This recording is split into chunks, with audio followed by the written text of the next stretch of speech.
தமிழர் நம்ம விடுதலை கூட்டணி கட்சியினுடைய கழகம் 2வது ஆண்டு விழா, அதாவது விஜயின் 3rd இயரோட தொடக்க விழா.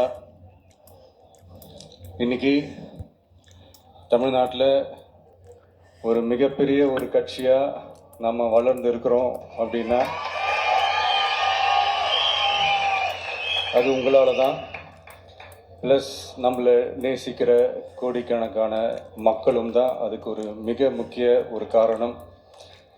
நீங்கள் தான் என்னுடைய ஒரு மிகப்பெரிய ஒரு பலம். உங்களை நம்பி தான் நானும் நம்ம கட்சியும் இருக்கிறோம். இதை நான் சொல்லி தான் உங்களுக்கு தெரியணும்னு அவசியம் இல்லை, இது உங்கள் எல்லாருக்குமே நல்லா தெரியும்.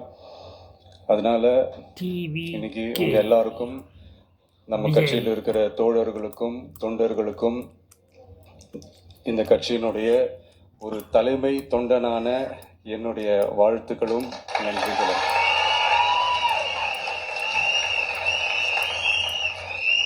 அப்புறம் என்ன, மைக்கை பிடிச்சாச்சு, வெடியை கொளுத்தி போட்டுருவோமா?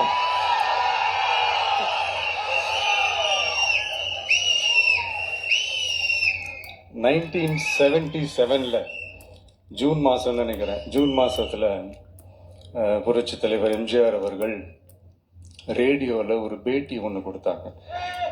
அதில் பேசும்போது சொன்னாங்க, பேரறிஞர் அண்ணா அவர்கள் இருந்த இடத்தில் இப்படிப்பட்டவர்களும் அமர்கின்ற ஒரு நிலைமை ஏற்பட்டுச்சேன்னு எண்ணி எண்ணி கண்ணீர் வடித்தேன்.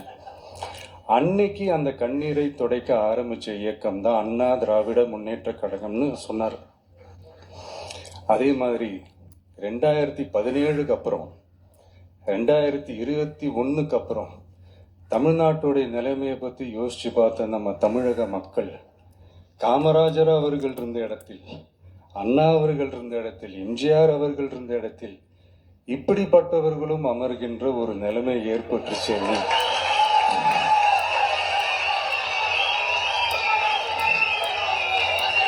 தமிழக மக்கள் கண்ணீர் வடிச்சாங்க. இன்னைக்கு இந்த கண்ணீரை துடைக்க ஆரம்பிச்ச இயக்கம் தான் தமிழக.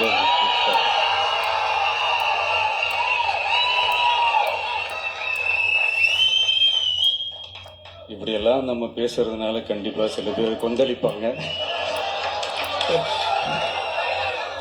அது பத்தில நம்ம கவலைப்படக்கூடாது. ஏன்னா கொந்தளிக்கிறது தான் அவங்களுக்கு வேலையே. புரிதுங்களா அவங்களுக்கு? ஏன்னா எம்ஜிஆர் அவர்கள் கட்சி ஆரம்பித்தப்போ, ஏன் அவர் ஜெயிச்சதுக்கு அப்புறம் கூட சட்டசபையில் கூட ஏதோ ஒரு நடிகர் கட்சி வந்திருக்குதான், ஏதோ ஒரு புதிய கட்சி வந்திருக்குது, புரட்சி தலைவர்னு ஒருத்தர் வந்து, இப்படியெல்லாம் கேலியும் கிண்டலுமா. அதனால் யார் அரசியலுக்கு வந்தாலும் இப்படி கொந்தளிக்கிறது தான் அவங்களுடைய வேலையே. அப்படி தான் நாம் அரசியலுக்கு வந்ததுக்கப்புறம் கூட இந்த விஜய்க்கு என்ன அனுபவம் இருக்குது, எம்ஜிஆர் அவர்களுக்கு எவ்வளோ அனுபவம் இருக்குது தெரியுமா? 52லேருந்து 72 வரைக்கும் அந்த 20 இயர்ஸ் திமுகவில் இருந்த ஒரு அரசியல் அனுபவம் எவ்வளோ இருக்குது தெரியுமா? விஜய்க்கு என்ன பெரிய அனுபவம் இருக்குதுன்னு கேட்டால் அதே வாய் தான். அன்னைக்கு எம்ஜிஆர்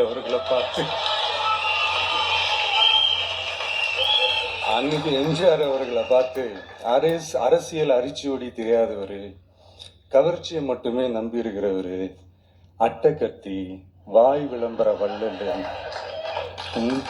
இவருக்கு கேள்வி மட்டும் தான் கேட்க தெரியும், பதில் சொல்ல தெரியாது, நிருபர்களை சந்திக்க மாட்டார், டெல்லியை வகச்சிக்க மாட்டார், மேலே இருந்து அவருக்கு அவ்வளோ ப்ரெஷர் இருக்குது, அப்படி இப்படின்னு சொன்னதும் அதே வாய் தான்.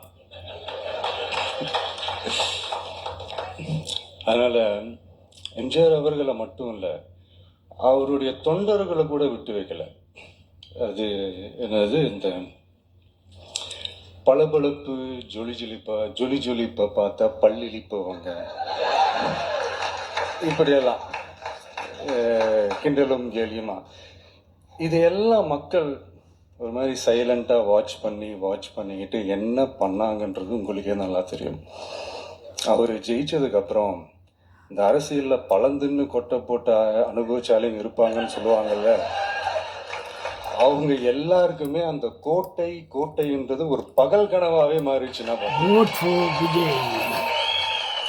77 மாதிரி இப்போ அந்த பழைய தேஞ்சி போன துருபிடிச்சு போன நஞ்சு போன அதே அந்த பழைய வெப்பனையும் Please இப்போவும் vote. கையில் எடுக்கிறாங்க. Thank you. அதனால மை டியர் ஜென்டில்மேன், டெக்னாலஜிலாம் வளர்ந்து வேற எங்கேயும்